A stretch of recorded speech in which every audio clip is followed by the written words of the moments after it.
бала күнімде естуші едім. Біздің қазақ сартты көрсе күлуші еді. Ой, енең дұрайын кең қолтық шөлдіреген тәжік. Арқадан үй төбесіне салам деп қам сартқан, бұтадан қорыққан. Көз көргенде әкә, өкә десіп, шығып кетсе қызым боқтасқан сарт сұрт деген осы деп. Ноғайды көрсе, оны да боқтап күлуші еді.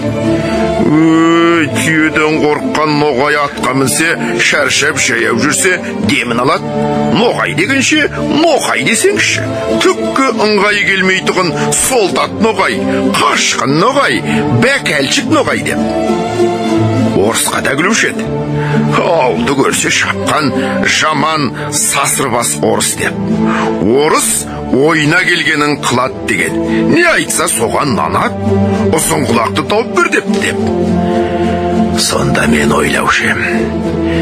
Ей, Құдай-ай, бізден басқа халықтың бәрі антұрған жаман келеді екен. Ең тәуір халық біз екеміз деп, әлгі айтылмыш сөздерді бір үлкен қызық көріп, қуанып, күлуші едім.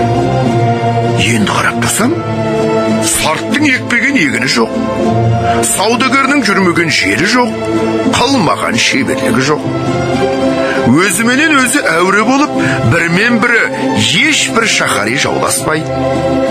Орысқа қарамай тұрғанда қазақтың өлісінің ақиреттігін, тірісінің киімін сол жеткізіп тұрды. Әке балаға қимайтығын малыңды кірелеп, сол айдап кетіп тұрды ғой. Орысқа қараған соңда орыстың өнерлерін бізден олар көп үйреніп кетті. Үлкен байлар да, үлкен молдалар да, ептілік, қырмызылық, сыпайылық, бәрі де соларда. Ал егер ноғайға қарасам, солдаттыққа да шыдайды, кедейлікке де шыдайды, қазаға да шыдайды. Молда, медресе сақтап, дін күтуге де шыдайды. Еңбек қылып мал табудың да жөнін солар біледі.